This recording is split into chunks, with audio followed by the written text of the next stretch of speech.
Once upon a time, Big Chungus was gone the forest his hizzle. His best friend was Doofy Mook, a duck who was the cousin of the Swan King of the forest.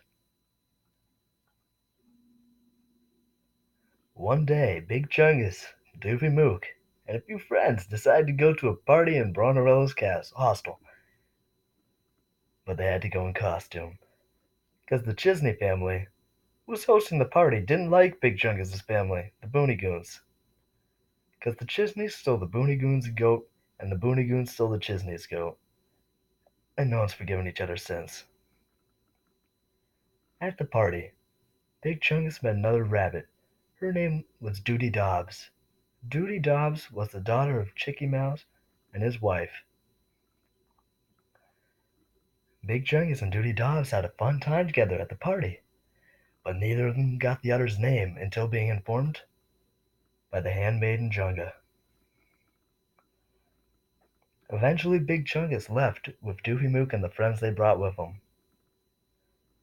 But Chungus went back to the hostel to try and find Duty, and he does. He finds her by her balcony. Then he stands in the alley and watches her as she talks to herself about how much she likes Chungus and wants to see him again. Then Chungus yells up to her, saying, "Hiya, Toots!" and proceeds to climb the fire escape. The two love bugs tell each other how they feel, and Chungus asks Duty to marry him. She says yes, but says they will make arrangements at a later time. Then Chungus must depart and return to his hole in the earth and wait until Judy's handmaiden Junga arrives. But before Chungus goes home, he stops at the temple to talk with the hermit Opa. He tells the hermit how he wants to marry the bunny he had met the previous evening. The hermit reminded him of the fact that Chungus already had a wife and kids, but Chungus reminded the hermit that he was divorced.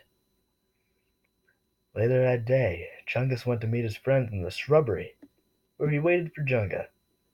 When she finally arrived with her entourage, commonly known as the Knights of Ni, Chungus told her that Chungus told her that she should tell Duty to tell her parents that she was going to the store for confetti, but she should get married at that time instead. Junga and the Knights of Ni said one final meh,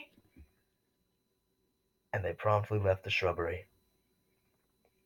At the temple that night, Duty Dobbs and Big Chungus were married. The hermit wanted to use this marriage as a way to bring the Chisneys and the Booneygoons family together for the first time in recorded history. And it may have gone as planned if Duty's cousin Jimba didn't challenge Chungus to a fight. Chungus tried to tell Jimba that they were cousins, but Jimba didn't listen.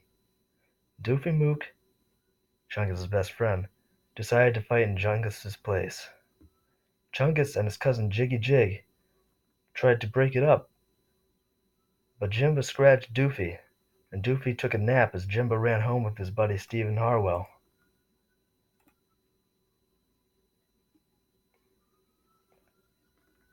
Then Jimba and Steve came back to finish the job they started, but Chungus kicked Jimba, and Jimba started crying on the ground, and eventually also fell asleep. When the prince arrived to see what the fuss was, he saw his cousin Doofy Mook asleep with a scratch on his stomach, and he asked who had scratched him. Jiggy Jig told him that the lion man Jimba, sleeping in the courtyard, had done it. Noticing the bruises on the back of Jimba's head, the prince asked who did that to him, and Jiggy told him that it was Big Chungus, but that Big Chungus shouldn't be punished because Chungus tried to break up the fight. He only hurt Jimba out of his instinct to fight and run when threatened, but in acting on those instincts, he saved the prince some time by punishing Jimba for him. The prince, while not wanting to punish Chungus, He couldn't play favorites in this city. So he said Chungus couldn't go to anyone's birthday parties, and no one could go to his. The Chisneys were satisfied with this punishment. Chungus went to the temple to talk with the hermit for advice. The hermit said that Chungus should go to a nearby town and wait to see what he could do, and that he should go hang out with Duty one more time before he leaves. So Chungus stays overnight at Duty's house, then leaves to go to Willimantic with the first light of morning. Meanwhile, Duty's father, Chicken Mouse, was arriving a marriage for her with a goose who was related to the prince. Duty didn't like him much because he was too loud and he ate flowers from her vase. So in an effort not to marry him, she went to sleep for a long time, and was so still they thought she was dead. Had a whole funeral and a wake for her. When word of her supposed death got to Chungus in Willimantic, he ran as fast as he could back to the forest to see her one more time. He made a stop at a stream to get a glass of water to bring him with him to the hut that she was told Duty's body was being kept. When he got there, he shed a single tear and downed the water he'd brought and went to sleep right next to her. Duty woke up as he fell into a deep, deep sleep, and got off the cot but tried to get some of the water out of the glass, but it was empty. So she grabbed Chungus's handkerchief, sneezed into it, and falls asleep right where she was. Later, the Chisneys, Boonigoons, and the prince find them